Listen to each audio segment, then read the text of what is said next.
Marijuana's bad.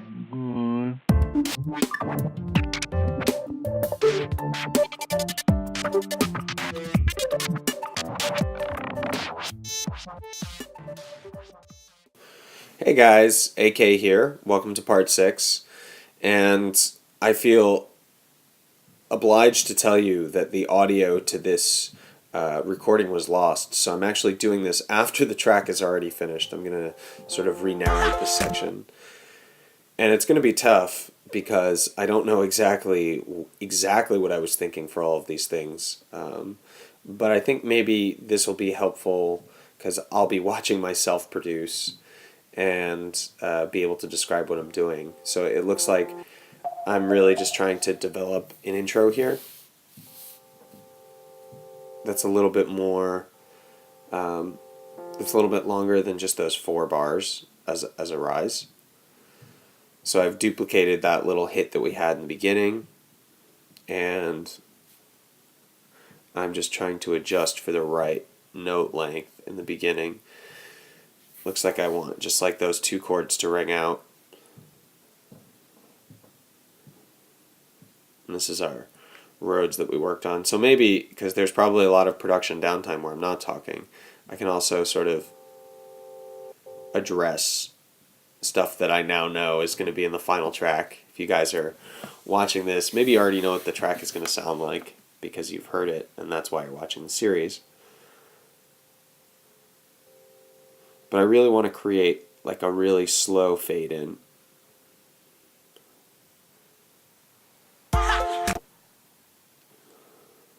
It's a little too slow, I think.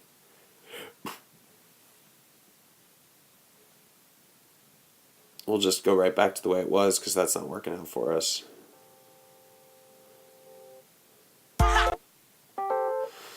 And when you have these fades, it's really important that you identify that target point where the volume kicks in at the right spot. And it's okay to do a ton of stuff before that. Like here, I'm going to send this to the delay and to our reverb. But I want it to stop right at that start of the song. Cool. That sounds pretty good. Might make a few adjustments or tweaks there. I'm good with that. We'll move on.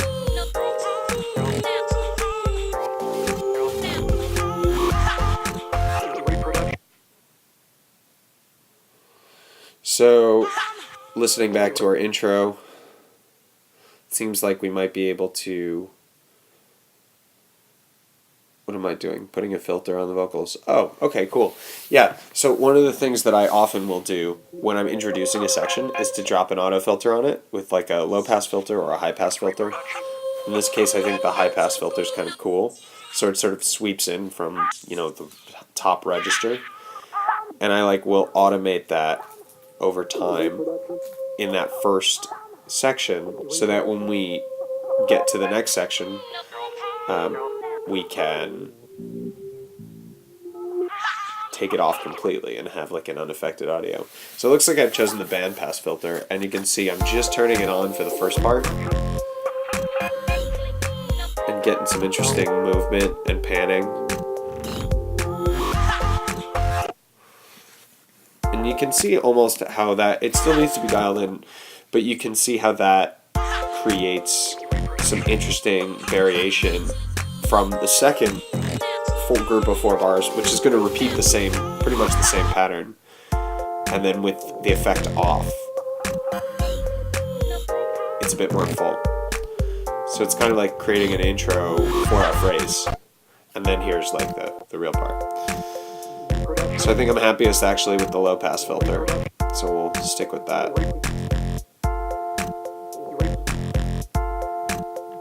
And when you are writing an automation like this, it's really easy to lose sight of the ultimate musical phrase that you're achieving. So it's very important to start it from the beginning when you're, writing the next step of automation. Now I'm thinking it might be cool to send some of these chords to delays. Yeah, just the second one. That's cool. Fade back up and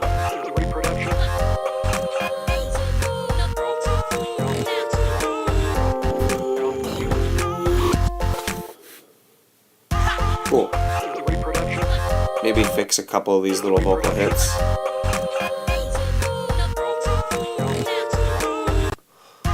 I'm not digging this bar 22 here. So we're going to do something to fix that. What are we going to do? Ah, yes. When you drag your playhead through a sample, you can sort of scroll or crop through the sample to find a little part that works.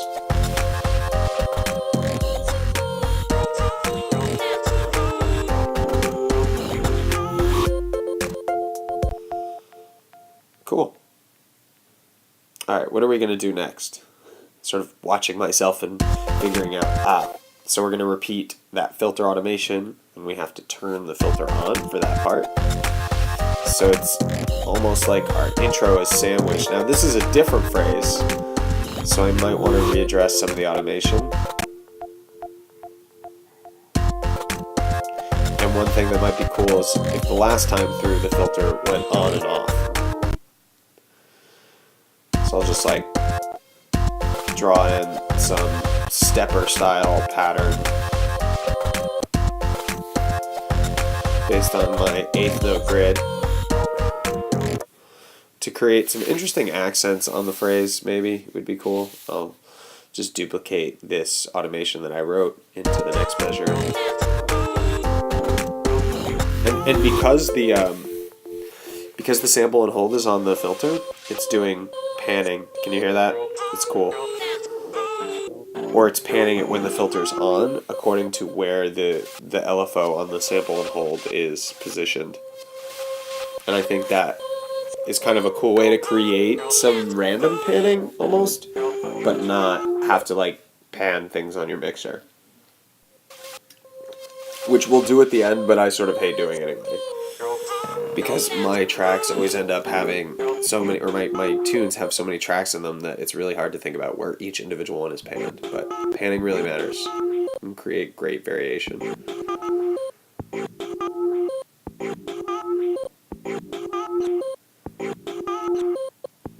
And like getting these little details right are really hard. And I might feel like I got it right this time and want to go readdress it later. Sounds like that's good enough for now. Alright. Start from... Where should we start from? What are you doing, Aaron? Oh, label the intro so that we can... The true intro. And now we'll just listen back to everything, I guess. Sorry if it sounds like I'm second-guessing myself. It is a little weird to watch yourself produce and then explain what you thought you were doing like weeks ago. But, you know, I think this video will still be valuable, and I did not want to release it, you know, without the audio, because that would have been just terrible, because I would have been gesturing all over the place and you'd have no idea what I meant. So we'll listen back from our intro, which I like now. And I'm digging the filter automation because it hasn't hit yet, and now it hits. Cool. And like we're into the track now.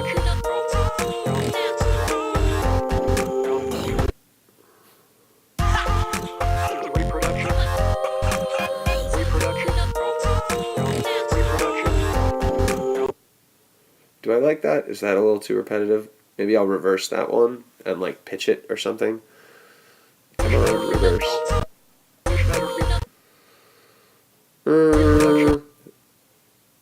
What was I thinking? Was I thinking this sounded good? I consolidated it, pitched it up, tried a different mode of sample interpolation. That's what that's called.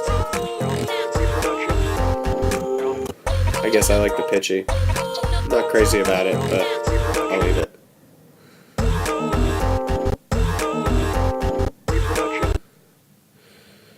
And then pitch it down. Pitch it down 5 semitones. Interesting. I'm just trying to slice something technical in here to the little reproduction phrase.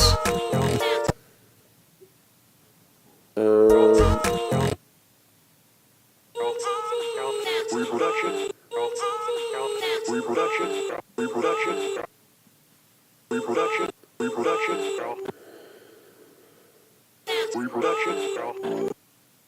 cool. Create a little groove in there.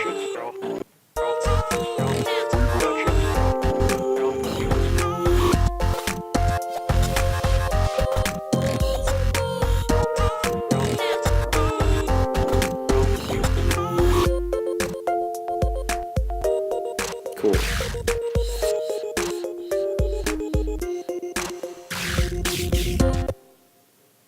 So let's make our break more interesting, is what I'm thinking next. And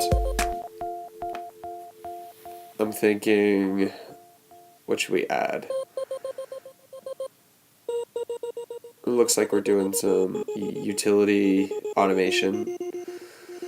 I thought it might be cool if this part was more affected, so I'll try a phaser. And with the phaser, for me, it's, oops, I put the phaser on the wrong track. It looks like it shouldn't be on 4. It should be on 3. Good job, Aaron. With the phaser, I always like to automate the dry wet. Like, I'll place the dot somewhere that is interesting and maybe add a little bit of envelope and LFO, which is movement to the dot, and then I always dial back the dry wet. And I'll either look to automate the plugin on or off. Like in this case, I'm just going to turn it off and then automate the plugin on all the way for the section. The other thing you can do is move the dry wet knob up and down. And I think to drive the phaser further, it might be interesting to like push it with an EQ.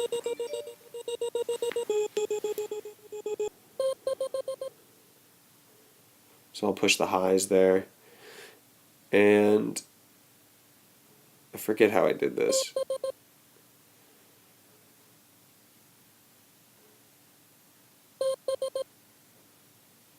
I forget if I just did it for this section or if I did it for the whole track.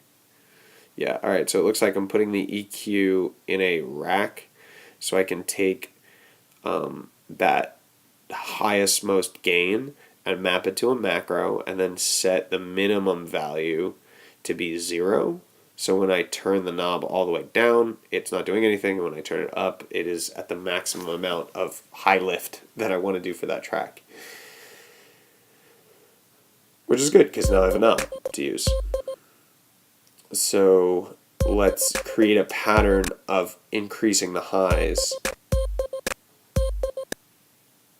And I can be happy, like I can extend the knob all the way without too much concern because it's not going super high, remember. It's going as high as I would want it to be. That's why we did that macro. So I can pretty much just have it sweep up to down in an interesting way. And I really like adding like subtle filter automations like this.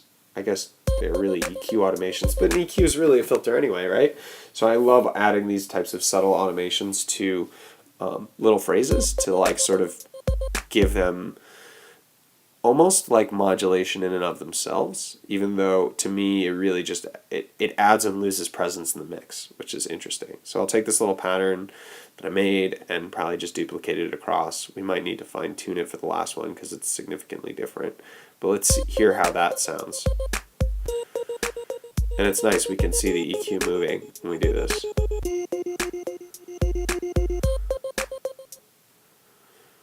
Sounds like I'm happy with that. We'll listen to it in the mix.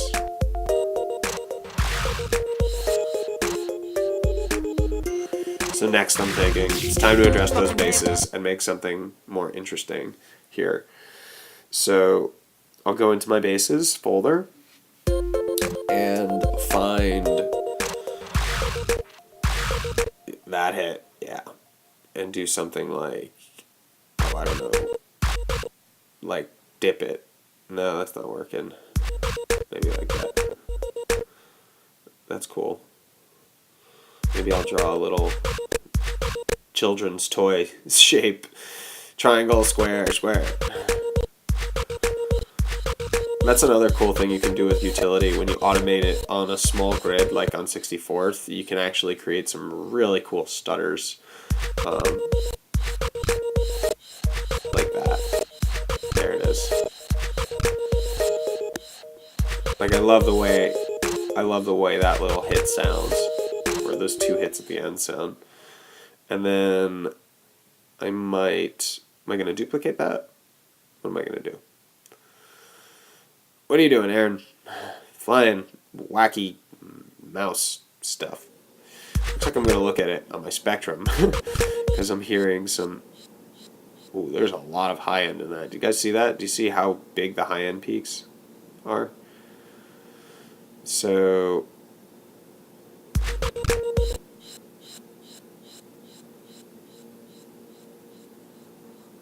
it looks like I'm probably explaining something.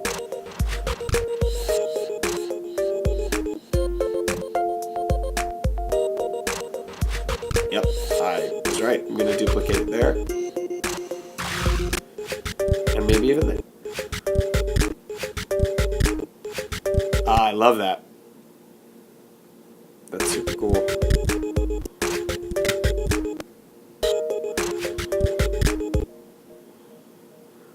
Alright, let's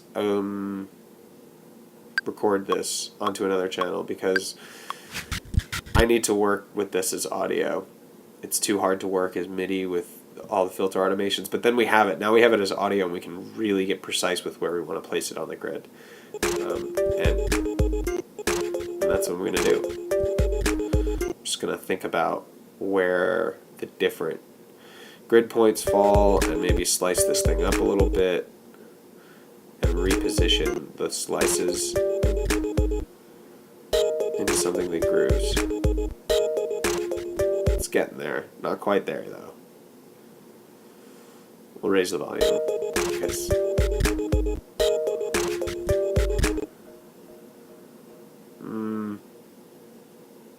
maybe move this hit here. Ooh, that's kind of cool. Maybe move that to be on the bar. I'm holding command, by the way, to do these really subtle movement edits. Or rather, to move something without having it snap to the grid, you just hold command.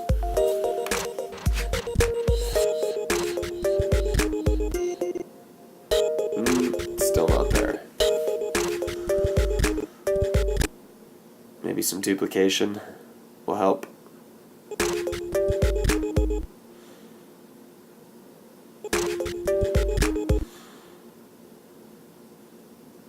Just consolidate this as audio because I'm not sure what to do, and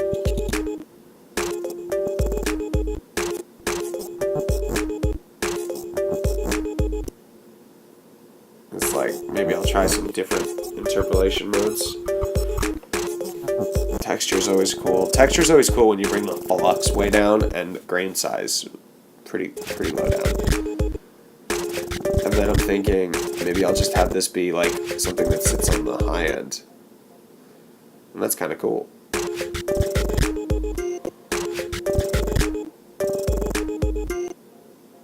Bring the volume down. It's rattling too hard. It's like my rattlesnake.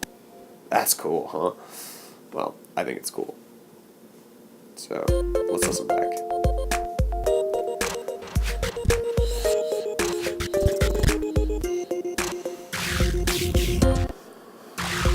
Cool. We're close.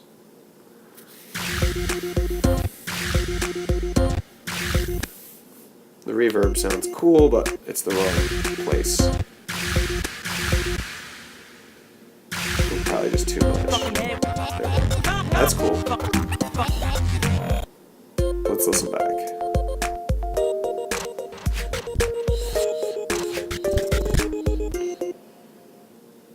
Alright, it's a bit more interesting with these hits. We might maybe try to double up something here. Maybe I'll just resample the big synth onto yet another track. Pretty much repeating the process that we did, and then I can take this and move that to be after the phrase. And then I continue a little bit more percussive hits. Now it's going to be quieter. It looks like I doubled the speed of the last one. That's cool. Raise the volume of the last one. Maybe raise the volume of all of them too.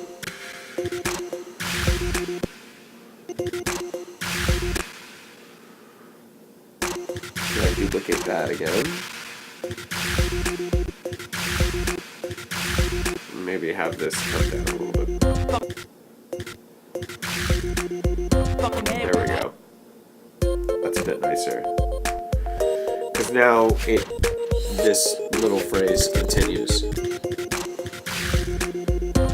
and doesn't drop off. It almost seamlessly builds into the next synth.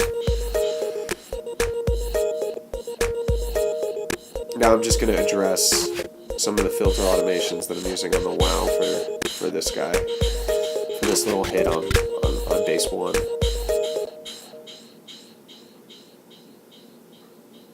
Tones, maybe? Maybe I'll try altering the sample. That's crazy. Texture is always cool.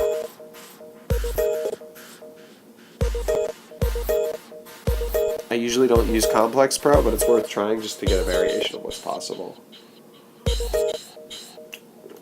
Beats is often the best, and to put it on this like trill mode on 30 seconds and bring down the grain size.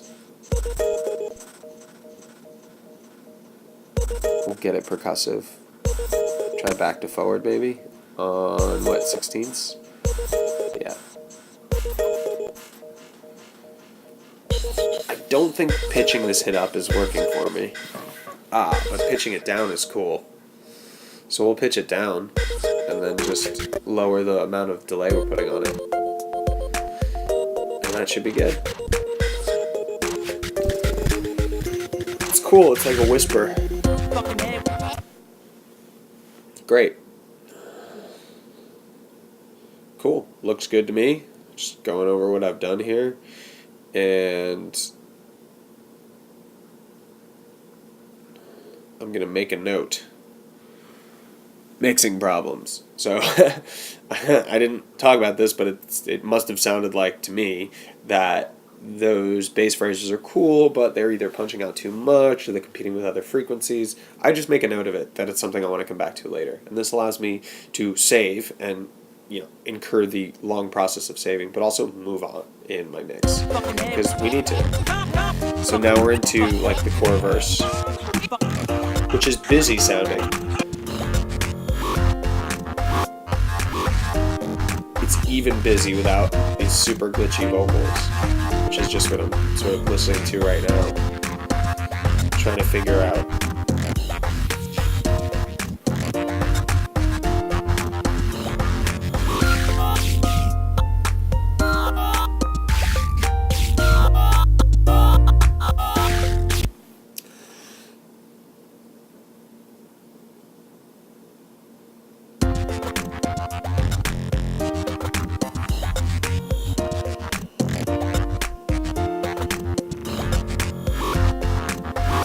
Just listening back to it again, just sort of had a sense of what the most important elements are. And there's a lot that's being held by the piano.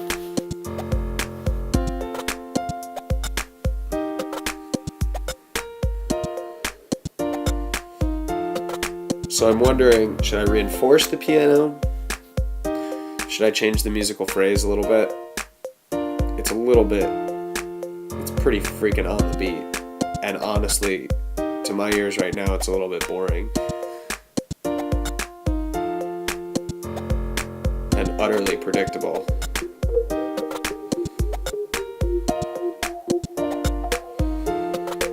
So what I'm thinking is, let's get some leads and hooks in here to make a more core section. And if you recall in the last episode, we made all those, we played piano poorly, or I played piano poorly, and wrote all these silly little lines.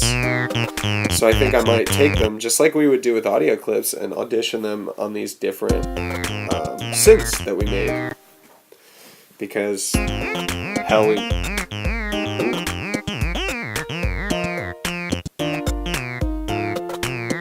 so I'm hearing something there for sure.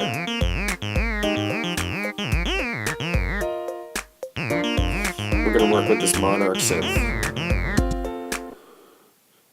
And really for this section, it's all about, finding a hook that's going to work. And it might be two synths.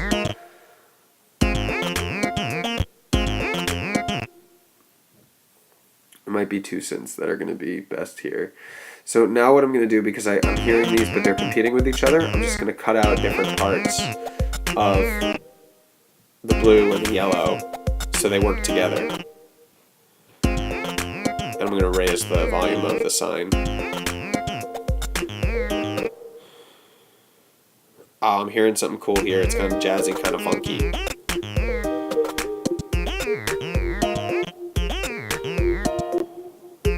So I gotta dig it out. And then I'm thinking maybe it would be interesting to have that phrase repeat somewhere else.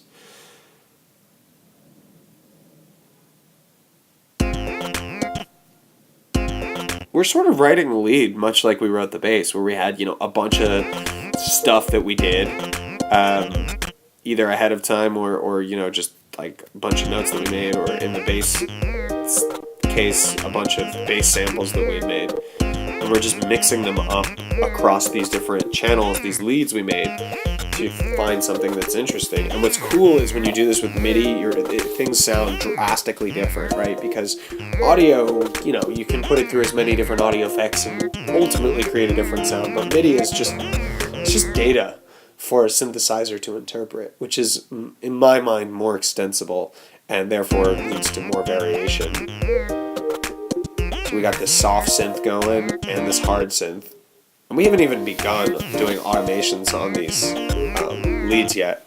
It's already sounding good. Let's get the saw in there, or the square. Yeah, let's get the square in there.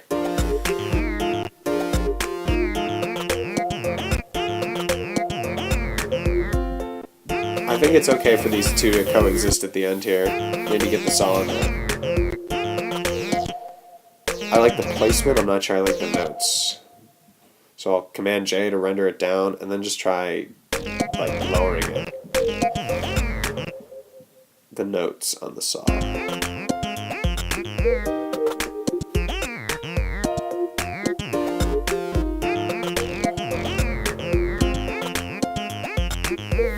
It's kind of cool, kind of hooky, and that's what we're going for. We really, I wanted to. I titled this session "Writing Hooks" because that's what we got to do today. What happens if I raise this note? Ooh, that's cool.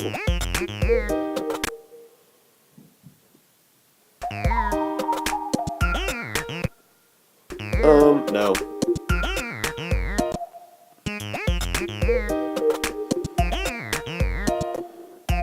I like the idea of raising it, but it's not going to work. It sounds a little too cheese.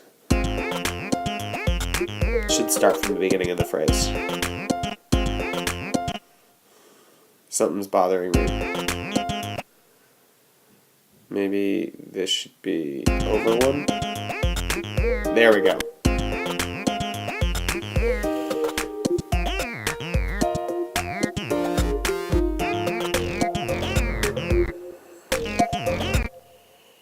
Cool.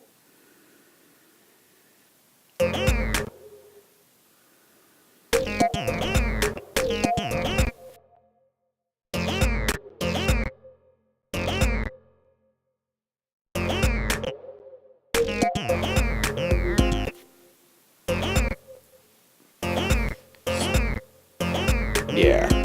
Put the F a little bit higher. That'll work. Alright, this is sounding pretty cool and phrase-like to me. So now I think it's time that we start adding some interest by doing some automation. And my go-to, I think everyone's go-to for automation is a filter cutoff. So I'm going to just take the filter cutoff of Monarch and using my pencil tool, just drawing a bunch of points, and then using my pointer tool, remove some of those points to create movement rather than just having things snap on the grid. Let's sort of... and it already sounds better. We'll just fine-tune some of these things. See how it already the filter automation just adds so much interesting variety because filters are so, I think, important in synthesized music. I guess if this were FM synthesis, we'd worry less about the filter and more about like the FM operators.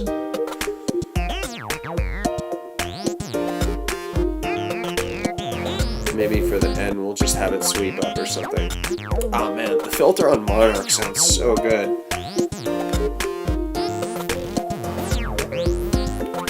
It sounds so much better than my other synths. Maybe it's because it's a preset. Shh, don't tell anyone. I think we changed it. I think we altered it a little bit. It's not like a straight up preset. Yeah, I like sending that to the delay, but not as much. Maybe a little bit more than that. And maybe at the end too. Nope, not at the end.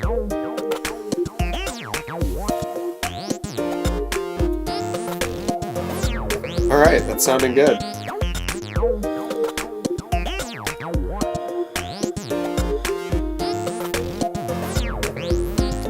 So at this point, I think we really got to dial in the sine wave. And I'm just playing with the automation of the scale on the EQ, which is a nice way to sort of create the exact opposite shape of the one you had dialed in. Although I don't really think in this case it's going to work.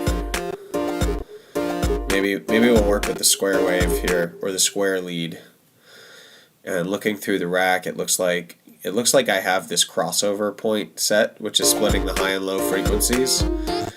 And sometimes a cool way to create automation is to actually sweep your split or to move your split point so that the signal is being affected in the highs, like a group of the highs and a group of the lows the same way, but that point that divides the high and low is changing. Adds a little bit of brightness when it comes up.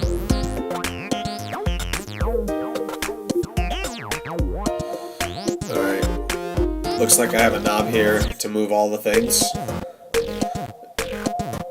And it looks like it sounds like it's just sweeping either a band pass or a band reject filter. If I send that to the delay, I think it completes the phrase. Yeah, that's nice. Let's listen to it with the vocals.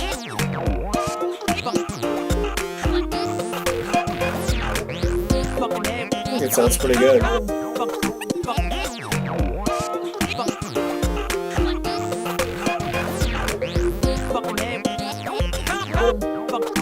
This is an R-rated song. So now I'm thinking I might actually want to spruce up just this line, just this little part of the overdrive with some overdrive. And that definitely increases the volume too much, so I might want to dial something back. Maybe just the filter on the overdrive. We'll just put it in like the middle high register. And then distort it, but take the drop. Well, I'm just dialing in settings here.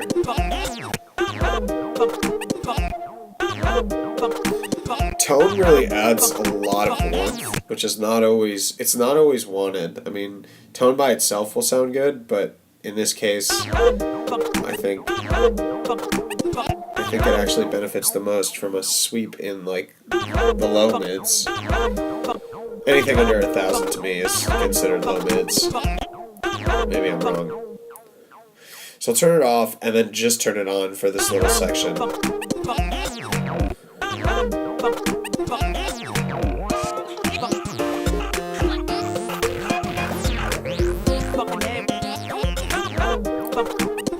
It works.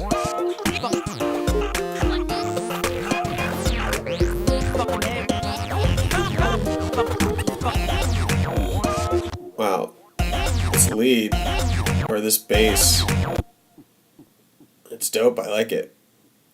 But I feel like Monarch's getting in the way. Only one of them can stay.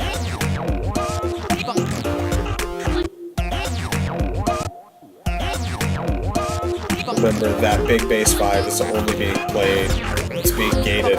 by something that's not coming through the output, through the master. A send track, if you will. A send only track, if you will. Or deactivated track. So I think actually, because this phrase is a little bit crowded, it might make sense to remove some of the percussive hits, just to create a little break. Hear how that adds space? Right here. Yeah, that's good.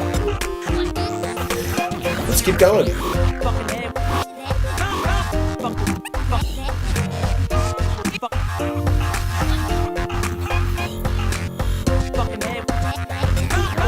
We'll just try this same lead again.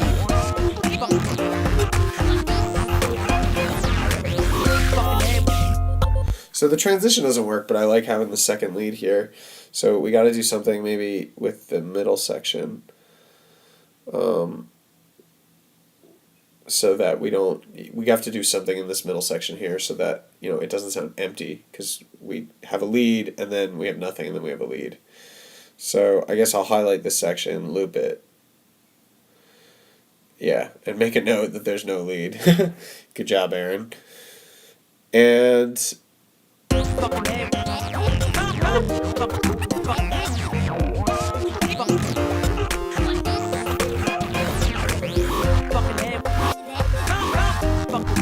I think the bass kind of takes its place. Maybe I'll just have to do something to accentuate the bass a little bit more.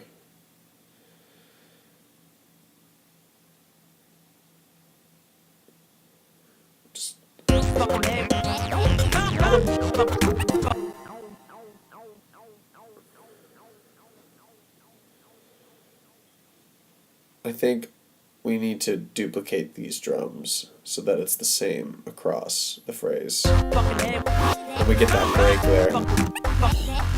Yeah, that's what I want. I want that break 3 times. Then we get the break again.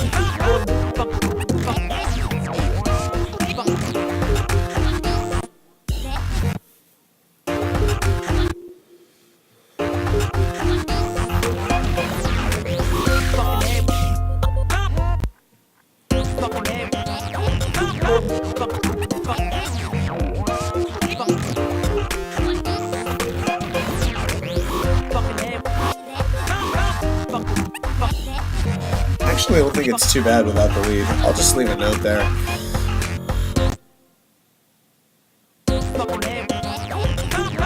Turn the bass down.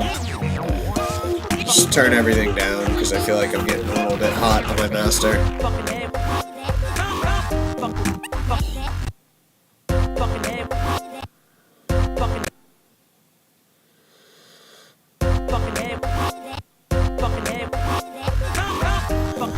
Following the vocal line here, it looks like there's some complex shit going on.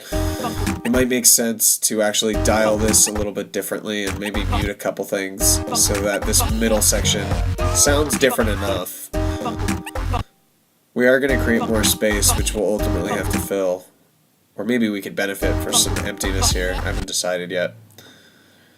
Well, I actually have decided. You guys just don't know what it's going to sound like yet. Or you do know what it's going to sound like. Ooh. Now I've just added the monarch lead. And it rings nice and clear. It gives some continuity.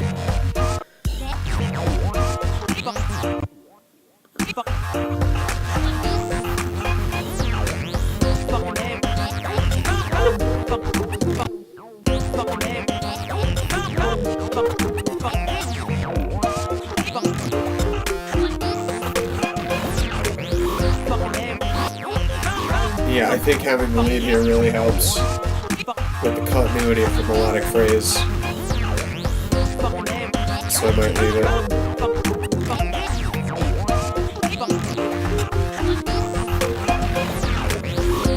Cool. We'll duplicate that little phrase into the break. It's not perfect. It's just a little bit off. So I might fix these notes.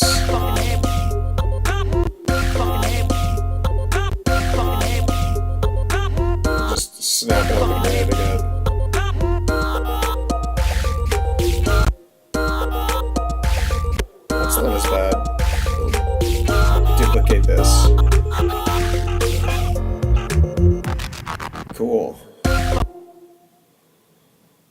like the postscript, and this section actually needs to be doubly as long, because just having it once doesn't give the listener enough to dig in. I often struggle with, when to duplicate and when to actually write something new. Let's listen to this. I think this is going to work.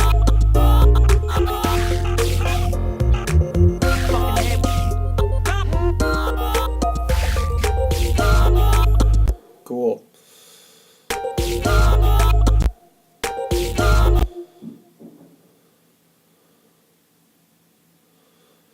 Great. I think this sounds pretty good. Might just make a little bit of staccato short notes happening with the sine wave at the end of this phrase.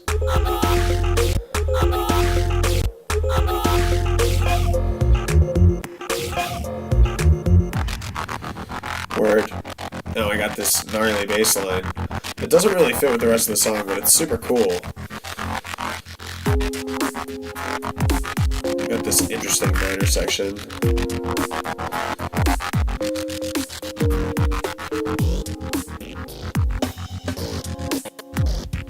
Alright, this kind of sounds like poop. But there's some cool sound design going on. And this also sounds like poop. And it's out of tune. It's quite possible I have reached... It's quite possible, rather, that I have reached the limits of my productivity in this session. Because I'm hearing this now and thinking, oh, this sounds like crap. And then this drum beat is cool. And I'm thinking, you know what? It's kind of like I've written two songs here, where, like, as soon as we hit this break with the bass design, it doesn't feel like the same song. And like some of the parts are cool after the break, but I think I would actually really benefit from making a structural decision here to actually split the song up. And I won't say I'll make it two songs.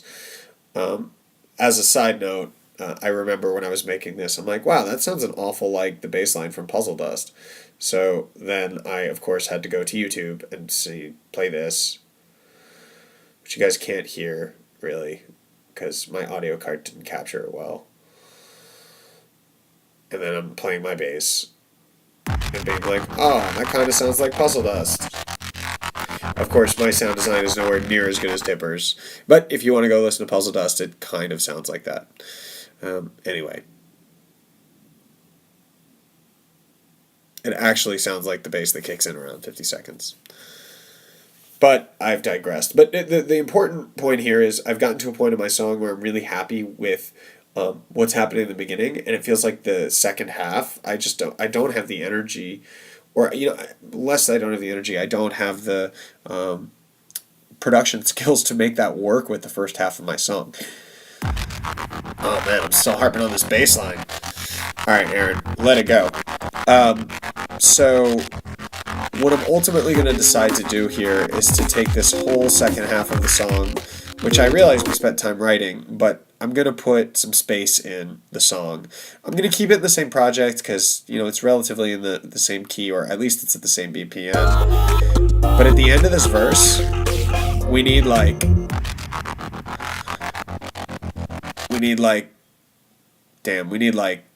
many bars of space. And then we can stop thinking about the song as being like the pink all the way to the end and just think about the pink to the purple.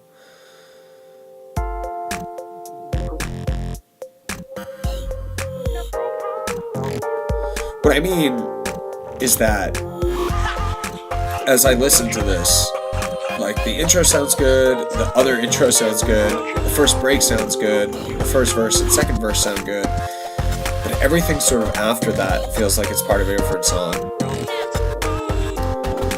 And this can happen when you're just like randomly trying things in the studio to see if they work, and you don't always, get what sounded awesome last night, I should say, might not sound good in the morning or the next day or the next time you sit down and produce. And you need to be open to the possibility that you're making crap and that it's not worth it to include the sound in the song. I once heard some advice from Pretty Lights that the hardest thing to do in music production is self-edit, and I can't think of any greater example than that than what we have here, where I have this really interesting groove, some cool sounds, some decent structure. The transitions aren't terrible, but the second we get to this break, pretty much everything after it is not relevant to what we've been establishing before. And as cool as it sounds, and as happy as I am with the sound design or some of the ideas, I think we would strongly benefit from, or the track just needs something else there. It doesn't need this break and pretty much everything after it, up until and including the drop. So I'm going to put, 128 bars of space here. And this allows me to focus on the actual song at hand, which is the first part, and leave the whole second section, out there if I want to use it. But now what I have is, even though I have less track, and that this video gives us, we're only now 2 minutes into the track, whereas we thought we were like 4 minutes into the track. We have 2 minutes of good track, which ultimately is better than 4 minutes, or 2 minutes of good track and then 2 minutes of shit track. So I guess the important point about this video is not what we added, really, but what we subtracted, and how we are setting up our next production setting to be all about this first part. And only, look to the second part if maybe we want to grab a drum loop or a fill. It's all still there. And maybe, at some point I'll even bring it into a new project where this becomes a whole second song. So here I'm making a note of myself and calling this another song. And with that, I can wrap up part 6 because I don't feel like I have any, more to add today. Mostly what we've done today, and we made some small tweaks to tighten up the first part of our song, but this is the significant change. We have cut our song in half, and now we are going to begin next time developing. I'll just make a note of the key there, that it's an F minor.